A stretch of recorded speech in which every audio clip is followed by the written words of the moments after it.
Imagine having your younger sister, daughter, or any type of family member going through surgery without any type of anesthesia, numbing solutions, or a hygienic procedure. I personally could not fathom the thought of my younger sister going through such a horrific procedure, or any little girl for that matter. I have been aware of this issue for years, watching documentaries and reading novels as well as online websites, but now it's my time to stand up to this horrifying procedure that is used globally. There are multiple reasons on why female genital circumcision needs to stop, but I am only limited to 7 minutes, so here are just a few explanations. First and foremost, you all might be wondering, well, what is it? And I don't blame you for not knowing right off of the bat, but I'm here to explain what it is and why it cannot go on any longer. To answer that question, according to feminist.org, FGM is frequently known as genital cutting. It is the cutting, sewing, or removal of all or a portion of the female genitals for cultural, not medical reasons. Why is it so popular? This type of cultural procedure is thought of to clean, purify, and enhance the fertility of these young girls. But these practices are definitely mistaken. How is it done?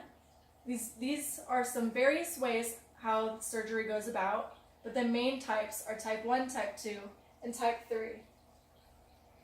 Type 1 is the clitoridectomy, that is the cutting off of the clitoris.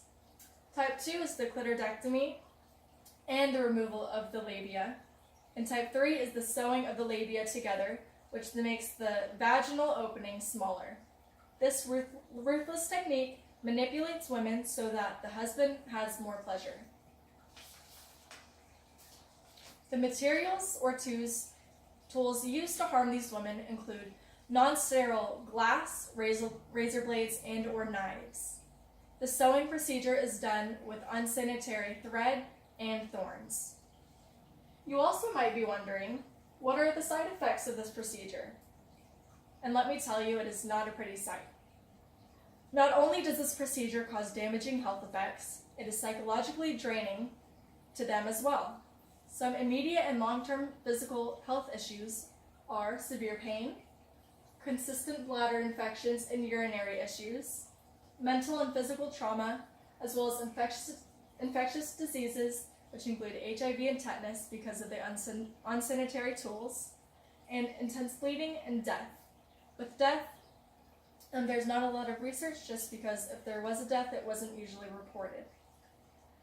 Also, it includes painful menstrual periods. Some psychological effects, long and short term, include depression, anxiety, PTSD, and it also emphasizes gender inequality because in these countries that the surgery is being practiced, women are mainly viewed as property for the men. With all of this being stated, this has happened to more than 140 million girls and women presently around the world. 100 million of these girls had their procedure done in Africa. According to womenshealth.gov, 513,000 women experienced genital mutilation in America.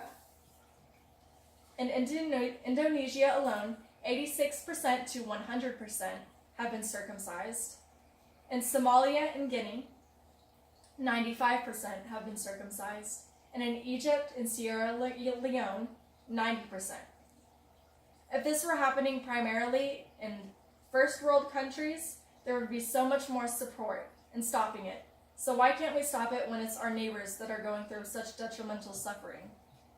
Let me reiterate one last time that female circumcision is completely forced upon these young women and girls, and it is a violation of their own rights. Let's stop this madness and give these women lives that they were meant to live. We cannot put their lives in the hands of others, damaging and scarring decisions.